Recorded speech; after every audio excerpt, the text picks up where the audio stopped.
Hey guys, Steve here, and last time we completed a run of Pokemon Blue with only a Primate. This run is going to be Lapras. That's right, everyone's favorite water taxi. Lapras is an interesting Pokemon. You can obtain it for free every time you play the game. I mostly use it to surf to Cinnabar Island, but I like to imagine it sees a lot of play from the average person. This Pokemon has great moves and stats, so I think the Game Freak wanted to give you a good Pokemon at the end of the game to make you feel less frustrated for Blaine, Giovanni, and the Elite Four. The rules are going to be the same as they always are. They will be located in the description section of this video, or pause the screen if you'd like to see them. All 3 Easter eggs were located in the last video. This video will have 3. Here are the comments that found the Easter eggs from the last video. I am writing this script after the run. Please try and guess in the comment section how quickly I will be able to beat the game and what parts you think will be the hardest. Please make sure to like, subscribe, and ring the bell to stay up to date on future videos. If you want to help this channel grow, please comment Water Bike for the YouTube algorithm. First off, we're going to start the game by grabbing our level 5 Lapras and replacing Squirtle with the Universal Pokemon Randomizer to make sure that Champ has a Venusaur. We have moves that are super effective against all the starters, but at least Venusaur will have Razor Leaf. This move is super effective against us and will always crit, so it's like being 4 times effective. I give it the nickname Nessie as a nod to the Loch Ness Monster,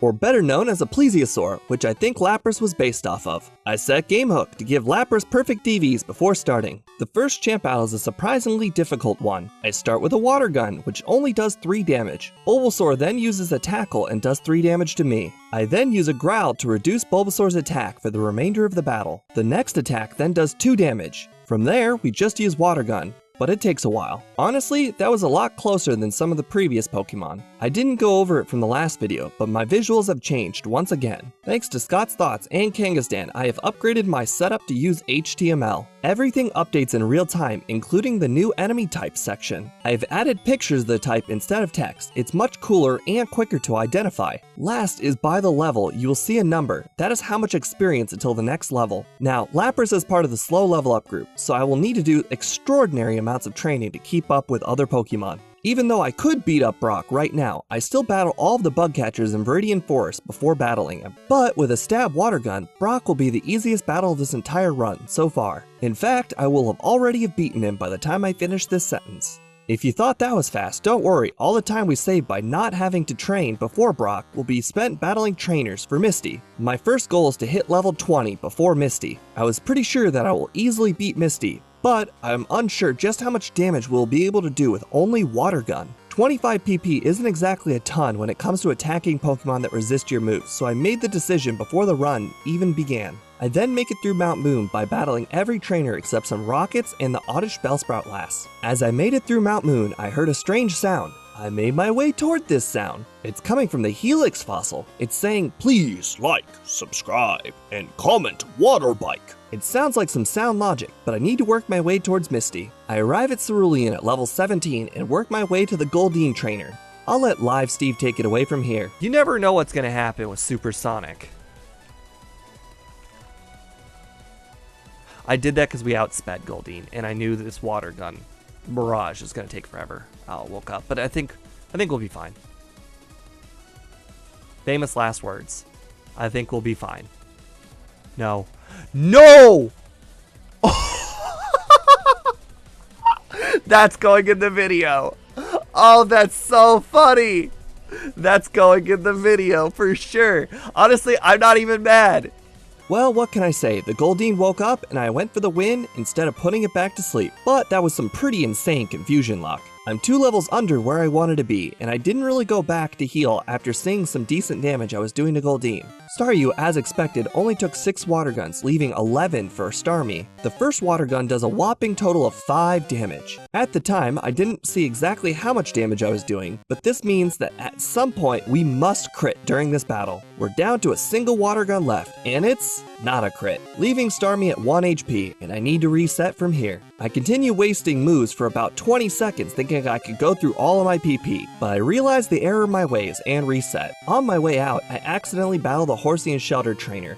But this helps me get enough XP so that on my next attempt, I can come at level 19 to Starmie. The extra level doesn't appear to be helping at all, as I still take 6 Water Guns to get through Staryu. The Starmie battle goes exactly the same way as I attempt to put it to sleep every time it wakes up. then proceed to water gun it down until we finally win. I'm not gonna lie, we had some leftover water guns after this battle, so maybe in the later testing we can come back and try out all of the levels under 19. But I'm extremely excited because we've officially almost doubled our attack power. Bubble Beam is a base power of 65 and water gun is only 40, so I'm not too worried about the rival. We should be able to speed through the game from here. Once the Pidgeotto is out and we use our first Bubble Beam, it one-shots and we know this battle is all over from here. Generally, this battle is difficult for a solo run because the Pidgeotto typically survives around 2 hits and gets about 3 chances to sand attack you. But an effective 97.5 power move is just too strong for Pokemon to handle at this point of the game. We mow down the rest of the team quite quickly, only taking a quick attack from the Rattata. I expected this and headed through Nugget Bridge without healing. I know that there's an Elixir and an Ether on the route, so even though I'm going to have to battle some extra trainers to keep up with the slow level up group, I'll have the PP to keep up with the need.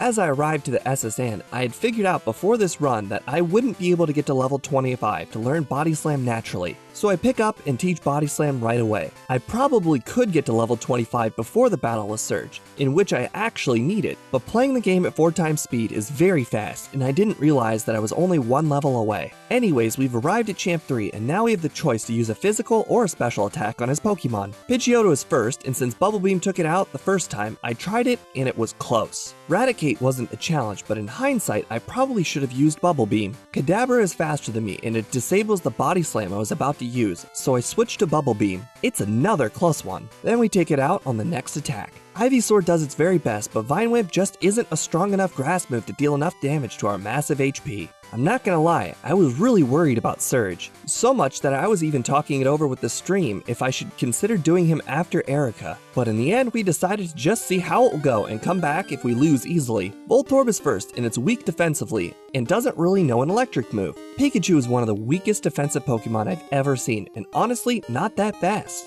Raichu was the real threat and I didn't know what to expect, so I started with a Sing. Thundershock didn't do a whole lot of damage and it stayed asleep for the entirety of the rest of the battle and we won relatively easily. Surge gives us the TM for Thunderbolt and I teach it immediately.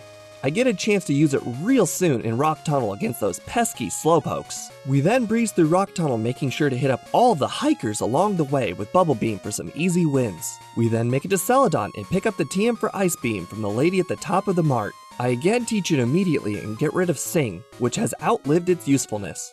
Then head downstairs and purchase 4 Carbos to compensate a bit for a relatively moderate speed. We can then use Ice Beam to bulldoze our way through the entirety of Erica's gym without any issues. I then am able to use that Ether from Bill's house and get through everyone and can start Erica with a few to spare. I wish I could say that Erica was any sort of issue, but every single Pokemon is one-shot without any issues whatsoever.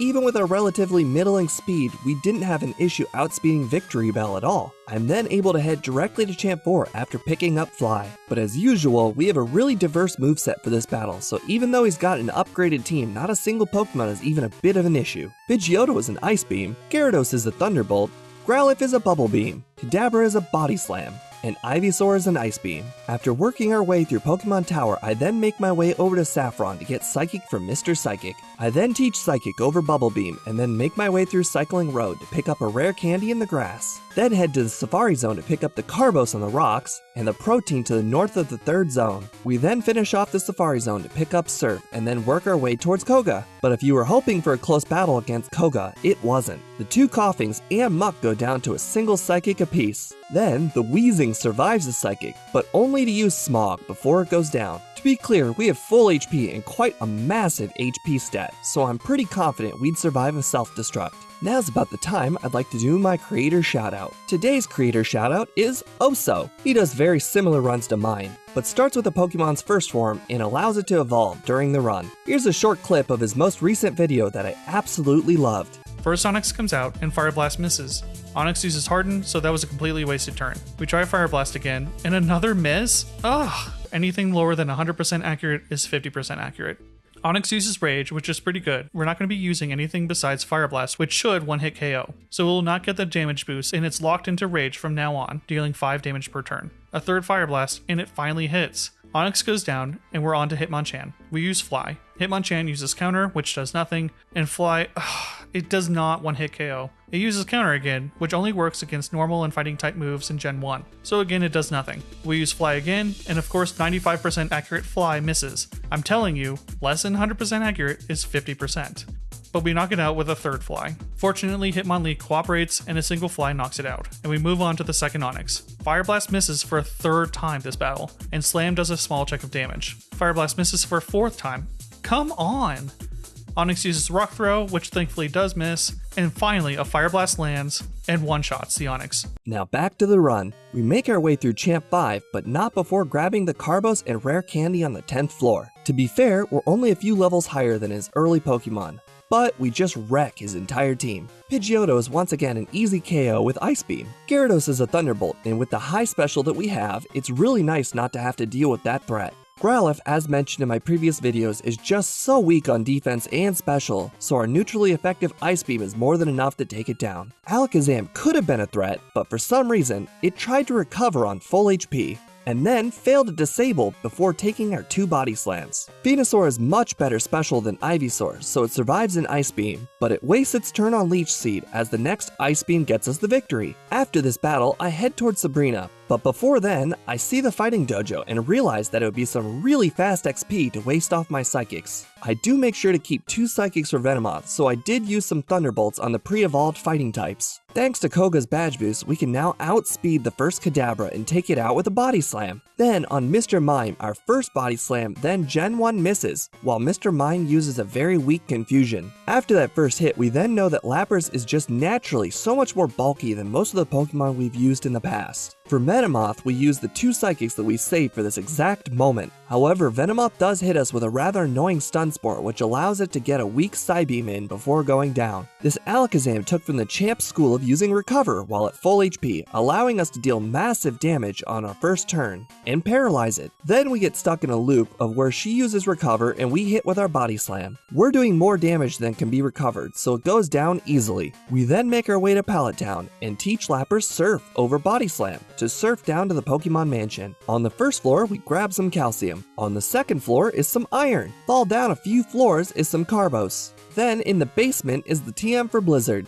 Towards the northern button is a Rare Candy. Then hidden in the top left corner of the final room is another Rare Candy. On my way through Blaine's gym, I work through the gym trainers instead of doing the quizzes. For each non-evolved Pokemon, I use Ice Beam, and each evolved one, I use Surf. After getting through the trainers, I am left with enough Surfs for Blaine. I wish I could say this battle was a challenge, but each and every Pokemon is a one-shot on Blaine's team. Although, with the Arcanine, I do get a crit. I'm not sure if the crit mattered or not. Then we work our way to Giovanni and battle an extra 2 trainers in his gym before battling him. But just like Blaine, this one isn't a challenge either. The first Rhyhorn is a Surf, but the Dugtrio only lives because of a second Gen 1 miss with Surf, but the rest of the team then goes down to Ice Beams and Surf. It's interesting to have 2 Gen 1 misses during this run. We then heal up and head our way towards the last champ battle. His team has increased in levels by a lot since our last encounter, but Pidgeot still goes down to a single Ice Beam, Rhyhorn of course went down to a single Surf, Gyarados is still going down to a single Thunderbolt,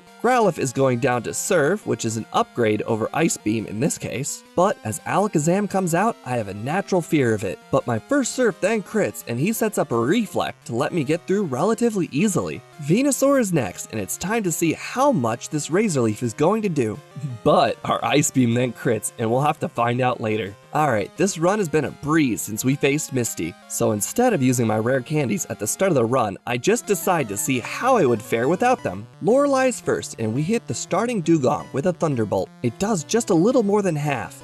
Then Dugong uses a Growl and powers up our other stats. Of course, our next Thunderbolt then finishes it off. We use another Thunderbolt on Cloyster and it survives with only 8 HP and then battles back with a Spike Cannon that hits 4 times and even for crits. I honestly thought it would have done more damage, but our next Thunderbolt then finishes it off. Slowbro is going to ignore its Water Gun attack because of our water typing. In theory, I could have actually wasted moves on Slowbro for some extra Growl boost, but that never occurred to me. The next Thunderbolt then takes it out. Now for Jinx, we really don't have a good move to use here, and I even thought about planning to keep Body Slam for this moment, but Psychic was just too valuable and I opted to just use 2 Surfs instead. Now for Lapras, being the idiot that I am, I just couldn't click down twice to get to Thunderbolt and use an Ice Beam, but her Body Slam doesn't really do much, and our Thunderbolt assures that we'll finish him off on the next turn. But then she uses a Confuse Ray, and I really don't want this to end up like Goldeen, but our Thunderbolt then gets past Confusion and finishes it off. I wasn't really worried about the black belt in any sort of way, so I headed directly to him without healing or replenishing my PP. As you can probably imagine, Onyx is double weak to Surf, Hitmonchan is weak to Psychic, Hitmonlee is also weak to Psychic. The second Onyx's fate is the same as the first, but by the time Machamp comes out, I had a realization. We're weak to fighting moves and Submission could possibly take us out, but it just uses a focus energy and we get through undamaged. Now is the time where being over-leveled would help a lot. But it's time to attempt Agatha at the brutally low level of 51. It's already frustrating to realize that Gengar outspeeds me and fails a Hypnosis, but then she uses a useless Dream Eater and our next Psychic leaves Gengar at 57. She then uses Super Potion as our next Psychic crits and takes it out. Golbat is next, and it's nice that I outspeed by a single point, and good thing, because the Ice Beam can take care of it before it confuses me. Haunter unfortunately does outspeed me and hits me with a nasty Nightshade, and our Psychic doesn't do as much as I would have hoped. Haunter then uses a Dream Eater, allowing us to finish it off with the next Psychic. Arbok is once again a one-shot with Psychic. I'm not sure if any Pokemon I've played with so far hasn't one-shot Arbok. Gengar then hits us with a Nightshade as we get one of our Psychics in. Then Gengar once again Nightshades us as our next Psychic then doesn't crit when we really needed it to. Gengar then uses Confuse Ray and lets the victor of the battle be determined by chance. Luckily we didn't hit ourselves and get the win, but boy was that close. Now for Lance, I wish I could say this battle was a difficult one. However, Lapras is just so good that I can get through his team with relative ease. Gyarados is a Thunderbolt, both of the Dragonairs are Blizzard, Aerodactyl is a Blizzard, although it does get a bite in. Dragonite you'd think would outspeed Lapras, but thanks to all of those Carbos we bought earlier, we outspeed and hit with a Blizzard for the win. Now it's pretty fortunate that Blizzard hit every single time. 90% accuracy doesn't always work out that way. Now going into the champion at level 53 is a very bad idea, but let's see how it goes. Pidgeot goes down to a single Blizzard. Thank God it only used Whirlwind. Alakazam outspeeds and then uses Psybeam for about half. Our Surf does a little bit less than half. Alakazam then uses Psychic and we go down. Now, I think I got pretty unlucky, so I go for another shot. Pidgeot for some reason uses a Mirror move, so we get through Pidgeot with no damage. For Alakazam, I then switch to Blizzard thinking it's going to do more damage because it has a higher base damage. I was correct in thinking this, and thanks to Alakazam's recover on the first turn, I don't get hit. However, I did not expect that Alakazam was going to get frozen, and the next Blizzard then finishes it off. Rhydon is a single Surf. That was never in question. Gyarados is a single Thunderbolt, and of course it goes down in one hit. But how? We have so much more special than Primeape. I guess just being at level 54 is too low for this battle. We then take a pretty decent Hyper Beam and get through Gyarados. Arcanine then outspeeds us and hits us with an Ember, but then Surf doesn't one-shot it. The next Ember doesn't burn and we get through Arcanine with relatively low damage. Last up is Venusaur, and a Blizzard does not one-shot it. I then see Venusaur line up for a Solar Beam, so this one is won. Unless of course our Blizzard misses. He then takes the opportunity to use a full restore, and I have to switch to Psychic. But after that Psychic, the Solar Beam then hits us for the knockout. Man, that was close, but I think a few more levels would be a big help. But he used a full restore while Solar Beam was still in effect. I mean, that's like so unfair, right? Anyways, grumbling aside, I use some rare candies and then I start up the next attempt. For this next attempt, Pidgeot then uses Mirror Move again, and then I attempt to take it out with a Thunderbolt. However, this Thunderbolt isn't enough to take out Pidgeot, and he uses Mirror Move once again. This does about 60 damage to us, and we take out Pidgeot the next turn. We then use Blizzard on Alakazam, but he uses a full restore. The next Blizzard does about half, but then he uses Reflect, and we finish him off. Rhydon is of course an easy Surf. Despite our 2 more levels, Gyarados still doesn't go down to a single Thunderbolt, but then he powers us up with a Leer. That Leer is enough to actually get us the one-shot on Arcanine. Venusaur is next, and the Blizzard almost takes it out. He then uses a critical hit Mega Drain for massive damage, but that doesn't stop our next Blizzard from taking it out and making us the champion of the Pokemon League. We finish the game at level 56 with 59 real time, 348 game time, and 4 resets. This is a really good first run. The run generally worked out the way I thought it would. I even managed to save 8 rare candies at the end, so I can for sure do the run with less training. It didn't really feel like there was a whole lot of difficult points in the game. But for the testing, I think instead of testing difficult spots, I will be testing out what's the lowest level I can get by certain parts of the game and then make up the difference with rare candies at the end. But who knows? I may actually need that training. Well, I guess let's find out. Now, just a side note before I get started, I wanted to mention ahead of time that when I say minimum battles, that still includes the battles for items that I want. So for instance, I will battle a youngster and a gentleman in the SSN to obtain Body Slam and a rare candy, and I still count this towards the minimum battles.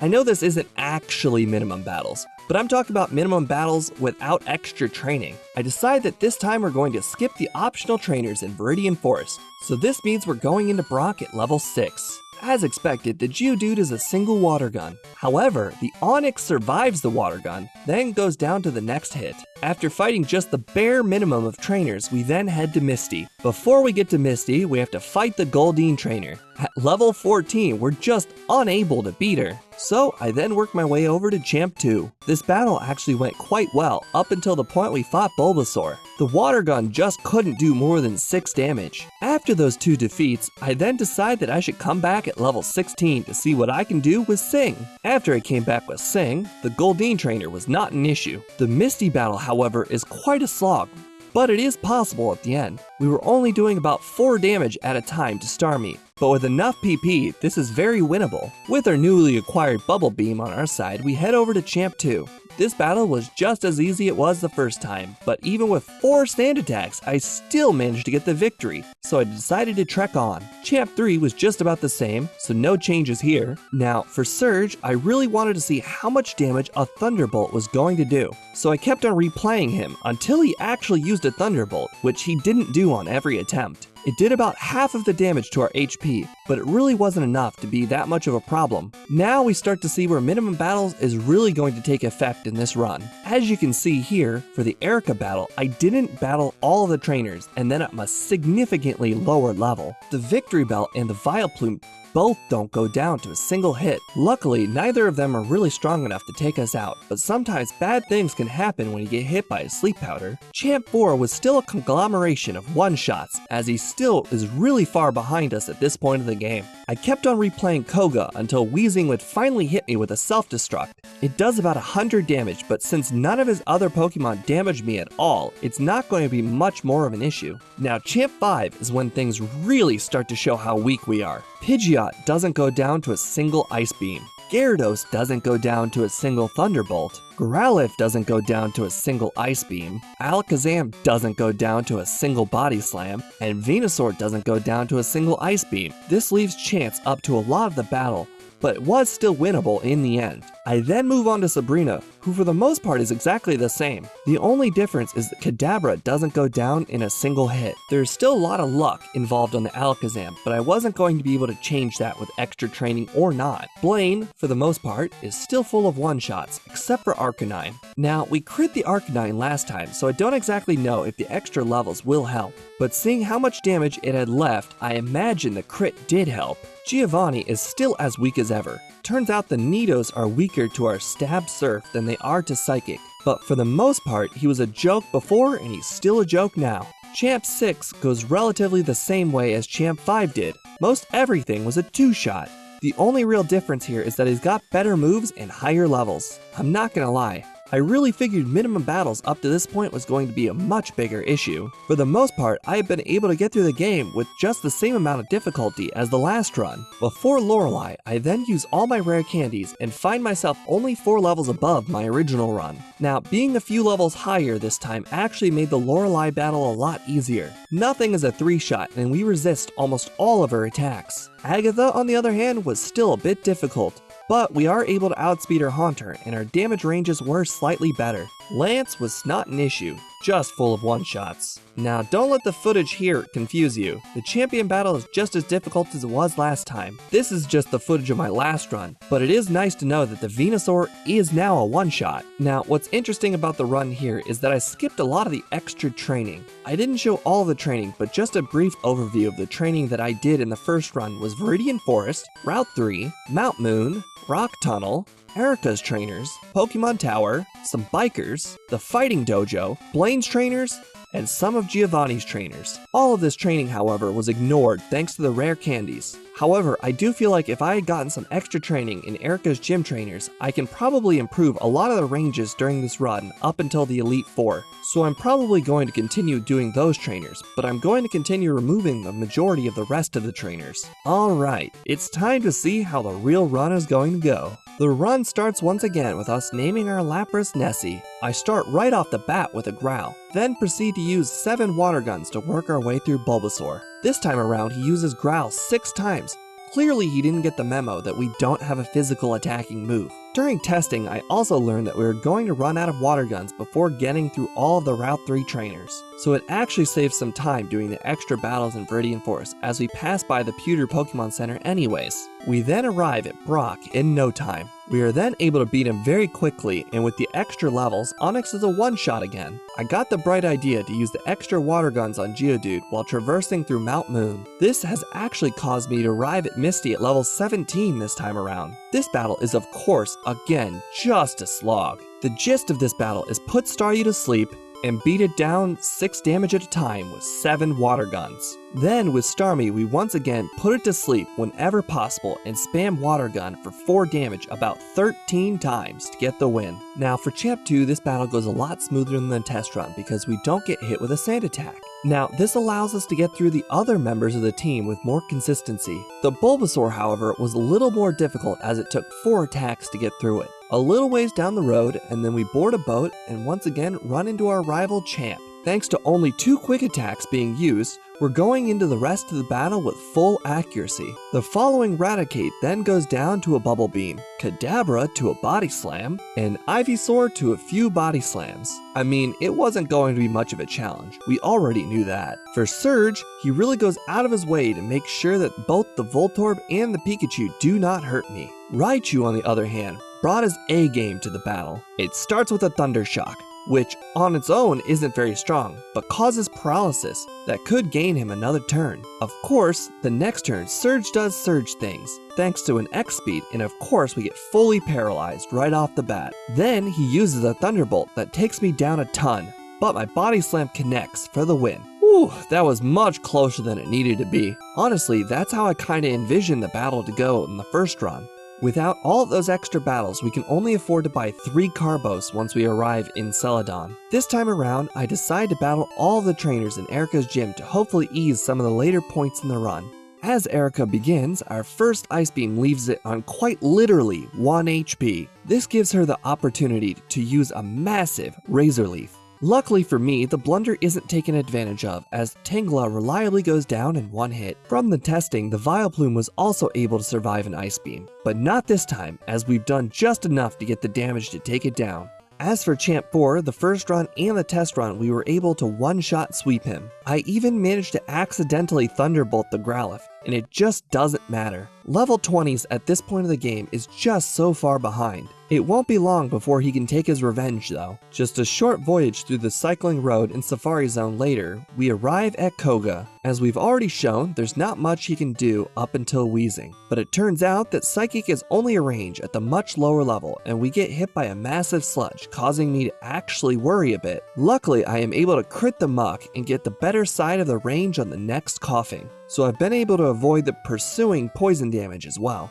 As Wheezing comes out, our first Psychic does slightly more than half, as expected. But what will Koga do? Apparently X Attack, and he threw away his chance at handing me my first loss. Then we make our way towards Champ 5, ignoring a few vitamins to try and increase my time further. Pidgeot is still a single Ice Beam at this point, but our lower level starts to show as Thunderbolt does not take out the Gyarados. The Bite does some pretty decent damage knowing the threats to come. Even Growlithe is in a one-shot with Ice Beam and chips away further. For Alakazam, it obviously outspeeds and then hits me with a critical hit Psybeam. Truly a terrible outcome, but the silver lining is that our Body Slam then paralyzes Alakazam and allows us to attack next. Venusaur then survives an Ice Beam and then hits me with a Vine Whip, but of course, it crits as well. I can't believe I got crit by Gyarados, Alakazam, and Venusaur. I don't think that's gonna happen again. On the very next attempt, I then make it to Alakazam, and I hit it with a solid body slam. Then the next turn, it uses Disable to of course cancel out my attack.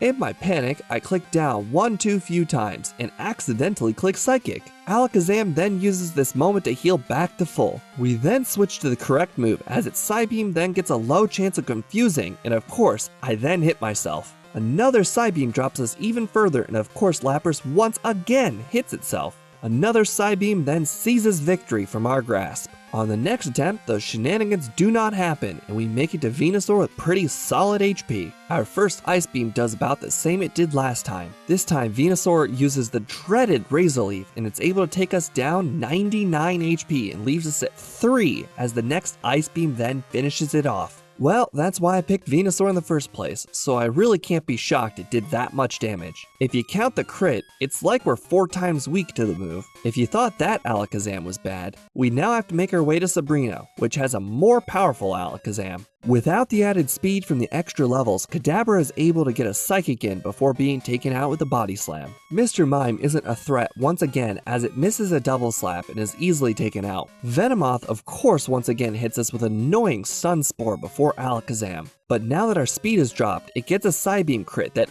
also confuses. That's absolutely nuts. Luckily, I worked my way through all of the conditions for the next Psychic. Alakazam is last and it hits us with a Psybeam for an okay amount of damage, but our Lapras is somehow able to fight against Confusion and Paralysis once again to hit with a Body Slam. Then the Alakazam, like it's on a mission to take me out, hits me with another Psybeam. Thankfully, we survive, but now we have to pass all the checks once again. Body Slam then succeeds and takes out the Alakazam. That battle was absolutely nuts. I cannot believe I won that. If you recall, that Sabrina battle left us at low HP and paralyzed. In the Pokemon Mansion basement before picking up Blizzard, a random Weezing then decides that it's a high enough level to break through our repel. I attempt to run as one might expect, but our speed has been dropped from the paralysis so far that I am unable to run away and then it takes me out. This brings me all the way back to Sabrina. But luckily we win on our very first try. After reviewing the footage, this error costs exactly 2 minutes. I'm going to leave it to the comment section to decide if this absolute error should count towards the final time or not.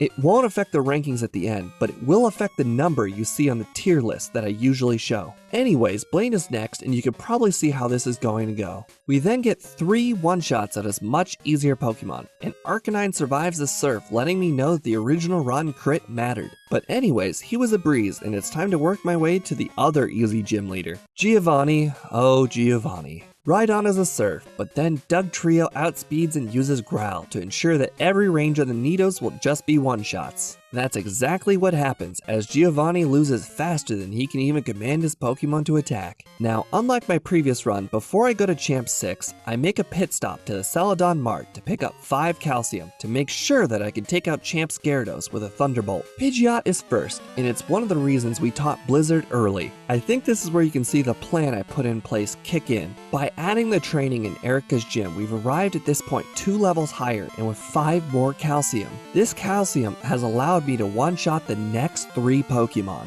As you may have recalled, in our testing, we 2-shot them all. Of course, Alakazam is just something I cannot plan enough for. At the very best, I could try and get this down to a 2-shot. But with that first Blizzard, we just aren't doing even half, and it's clear to me that this battle is going to be more luck-based than I was hoping. But we persevered, taking a Psybeam and a Psychic before taking it out. Or so I thought. Turns out I got a bit too confident. On the very next attempt, almost the same situation plays out. But you can add in a Blizzard miss on top of all the damage we were doing. On the next attempt, Alakazam starts with a failed recover, but then the next turn it follows up with the most devastating blow it can deal, a critical hit Psychic. Then we get into a recover Blizzard war until for some reason he switches to Reflect in between to get us through. But now we're out of Blizzard and have low HP for Venusaur. Our first Psychic is able to get a clutch special drop, and Venusaur for once helps us out by using a Vine Whip that doesn't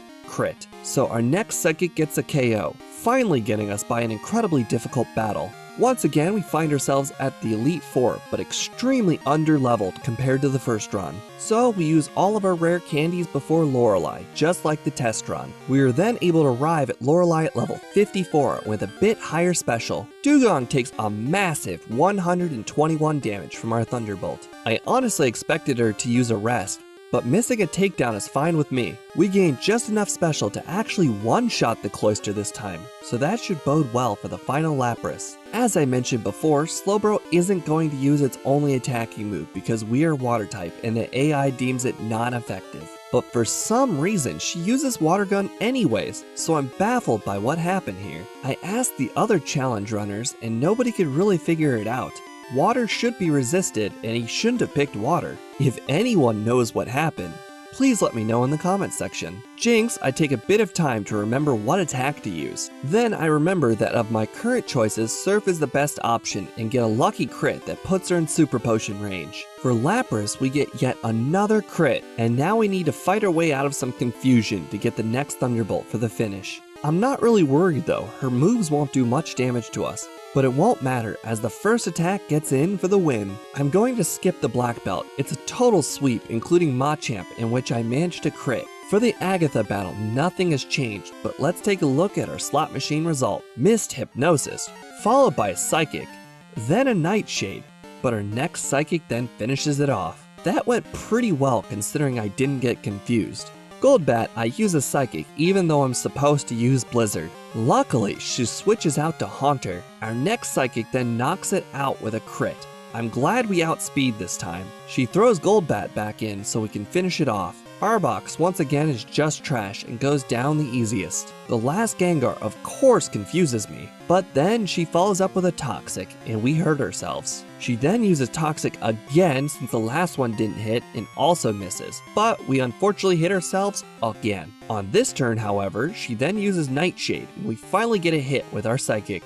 Truly, you really never know how an Agatha battle is going to go if you don't have Dig or Earthquake. Lance will of course be glossed over once again as nothing has changed. We get to attack first and one-shot everything except Aerodactyl, which gets a takedown in before going down to Blizzard like everything else. Now it's finally time for the champion, and we're not exactly sporting a time that will beat the first time by much. But who knows, maybe we'll run into no issues and make something of this run. For Pidgeot, I switched to Thunderbolt. I wasn't expecting to take it out in one hit, but I really do need all 6 Blizzard for this one. But a crit then makes me not punished for this move choice. For Alakazam, it then uses a useless Reflect as we use our Blizzard. The attack then crits and freezes Alakazam, so I will get to finish it off without any issues.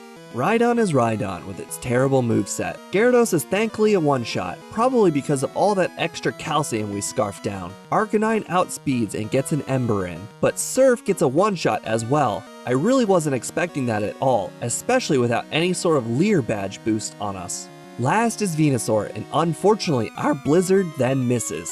A non-crit Mega Drain doesn't do all that much damage as our next Blizzard then finishes it off and makes us the champion of the Pokemon League. We finish the game at level 58 with 57 real time, 333 game time, and 5 resets. Though the run itself was good and the time was improved by 2 minutes, I just didn't feel good about the run. That wheezing really ruined everything. Also, the differences in the run were night and day different. The extra training on the first attempt really didn't impact the run all that much. A few extra levels kept us a shred ahead of every Pokemon's one-shot range. But I'm still not a fan of how this run lost loads of time multiple times. In fact, while writing the script, I didn't want this to be the end. So I did another run. I'm not going for a challenge on the next run. If I can get an easy one-shot, I will battle each trainer I can. This means hikers, grass trainers, martial artists, fire trainers, anything to get me some quick experience. But I'll speed up this run, so if you can't handle extremely fast footage, skip ahead to the end. Nothing has changed all the way past Brock.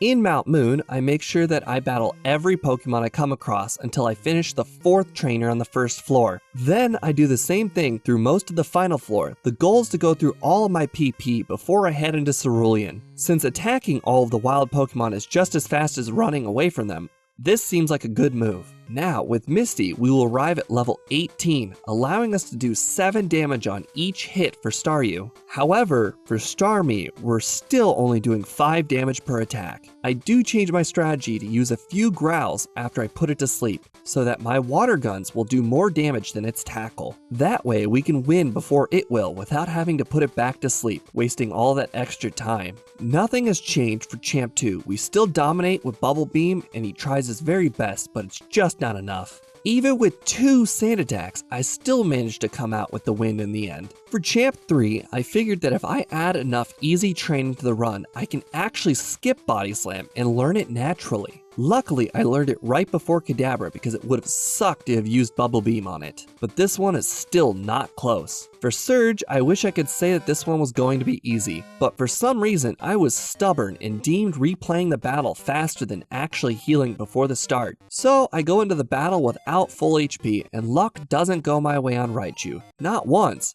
but twice. But regardless, we did make our way through Surge, and those resets didn't cost too much time, as the battle was quick. Thanks to all of that extra training, Erica is back to a one-shot sweep. Honestly, we should have expected this. I mean, a few extra levels makes Erica really trivial. I decided not to heal and go directly to Champ 4 with only 1 Ice Beam, but luckily for me, all of his Pokemon I would usually use Ice Beam on still go down to 1 Thunderbolt as well. Honestly, Champ 4 just seems like free experience in this run. On my way back to pick up the Psychic TM for the upcoming battle with Koga, I realized I forgot to pick up the extra water when trading drinks for TMs. Looks like I lost 30 seconds backtracking for that water. Again, it's up to the comment section if I'll reduce the final time or not. I currently do not have 500 subscribers, so I cannot run a poll to get you guys to answer this question outside of the video. Koga is once again just a sweep with Psychic. The only damage being dealt was a little with Sludge from Muck. He once again used an X attack on his one and only turn that he could attack with Weezing. For Champ 5, it's really nice to know that we have all this extra training to rely on. The beginning of his team is a handful of one-shots. With Alakazam, we even managed to paralyze it on our first hit, so it didn't get to use another attack other than Confusion. With Venusaur, it only used Leech Seed, so that was really easy. With Sabrina, it's really nice to note that the training in the fighting dojo allowed us to outspeed Kadabra. At this point, I finally figured out that Venomoth will only use Stun Spore because it's classified as a grass move. So we're always going to go into Alakazam with Paralysis. This Alakazam battle is quite an interesting one, as we look to finish it off in 2 hits. But a Reflect cuts that dream short, and then it looks like she's going to spam Recover to keep ahead of the damage we're doing. We do eventually crit and finish it off. However, if she had attacked me at any point, that battle could have gone pretty bad. Then for Blaine, we then use Surf for his first 3 Pokemon as always. Surprisingly, the training in his gym allows me to outspeed his entire team, including Arcanine. But thanks to Blaine's stupidity, he Super Potions on the only turn Arcanine was actually able to attack. Giovanni is once again a one-shot sweep with Surf. The only thing that even manages to get a hit in is Dugtrio because it's an absolute speed demon. One of these days, Blaine and Giovanni are going to get revenge, but probably not until we play a first form Pokemon. Now, before Champ 6, I buy 6 Calcium and 1 Carbos to top off any stat XP I might not have obtained by this point. But surprisingly, I'm only able to use 3 Calcium, and that's it. Now, Scott's Thoughts was able to give me some pointers on how stat XP worked.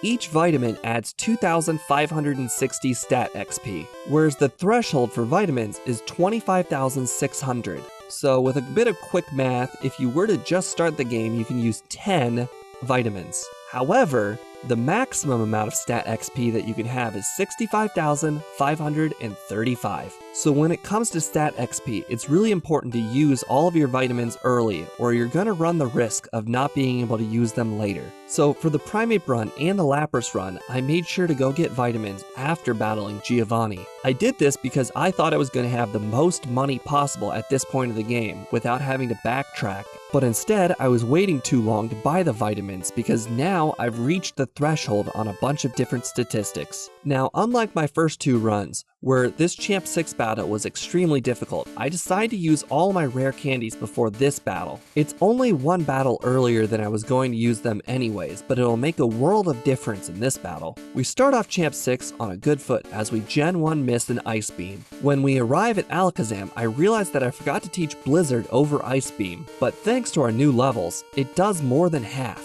But Alakazam is just not able to keep up with our increased might. And after taking some damage from Alakazam, it's just easy from there. Venusaur can't withstand the might of our Ice Beam either. Now, as we arrive to the league, Lorelei is first. Lorelei is as easy as ever. The only Pokemon that sets up a real problem situation is Jinx. After getting paralyzed, Lapras gets a really good chance to do a lot of damage, as we could possibly end up fully paralyzed each turn. But we don't, and the next two Thunderbolts hit without fail. The Black Belt was once again not an issue, so we're going to skip ahead to Agatha. Hopefully the Agatha slot machine will go in our favor and not cause our first reset since Surge. The strategy hasn't changed one bit, as we Psychic on everything except Golbat, which we should use Blizzard, but thankfully this time Agatha does us a favor as we can make it through the entire battle, only taking 2 Nightshades. Agatha truly wasn't on her A game that time. Lance is of course just as easy as the first few runs. This dude really has an ice issue. We outspeed his entire team except Aerodactyl, which only manages to land a Hyper Beam, but not for a whole lot of damage. For the champion battle, we of course start out with a Blizzard miss, but luckily he used a useless Whirlwind. The next Blizzard hits and it's a one-shot. For Alakazam, we miss our next Blizzard and Alakazam sets up a useless Reflect. Boy, for being 90% accurate, Blizzard really is missing a whole lot more than usual. He then uses a Psychic that crits for about half, as our Blizzard then hits for about half. He then recovers as our next Blizzard is able to do more damage than he recovered. This then continues until our Blizzard finally crits, but not before leaving us with only one Blizzard left. The next 3 Pokemon aren't any issue, just like they were for the rest of the run. For Venusaur, our Blizzard then lands and we become the champion of the Pokemon League for the 3rd time this video. We finish the game at level 61 with 54 real time, 338 game time, and 2 resets. I'm quite happy with this run, as the entire Surge battle was only 1 minute and the freshwater mistake was only 30 seconds. As you can see, a few levels makes an enormous difference with a Pokemon like this. As for the rankings, there really is no doubt where Lapras is going to go. It was better than Kangaskhan in every way I could think. I beat Kangaskhan over-leveling, under-leveling, consistency, and just easiness of playing. I feel like the difference here is just how strong the special stat is on Lapras.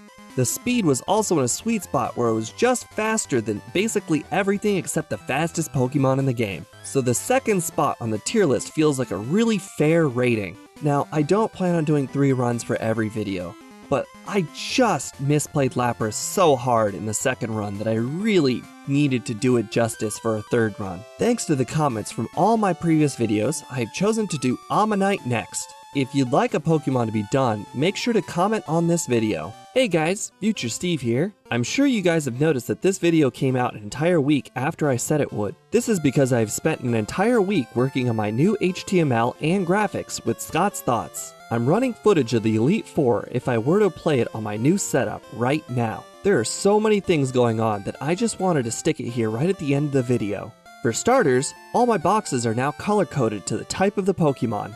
So the outside layer and the insidemost layer are going to be based on the primary typing. Then, the inside layer and the top layer are going to be lighter and based on the secondary typing if possible. If not possible, then just lighter versions of the first type. Another will pop up on the Agatha battle. Keep an eye out on the stats section when the Haunter puts me to sleep or the Gengar poisons me. Then, I have made 2 sets of custom typing icons. The top left set will be very elegant and detailed. These will be for the Pokemon being played and when I bring up types over conversation. Then, in the top right, I have a set of still high res but easier to read icons, because they will be smaller and flashing on the screen quickly. Now, all moves for myself and my opponent are going to have typing icons next to them. So you, the audience, and myself will never forget that withdrawal is actually a water move. Or if a situation comes up where the move choice in an opponent with good AI seems weird, now we have an answer. Then we've got a power indicator, so you can see the power of all the moves without having to look at the moveset.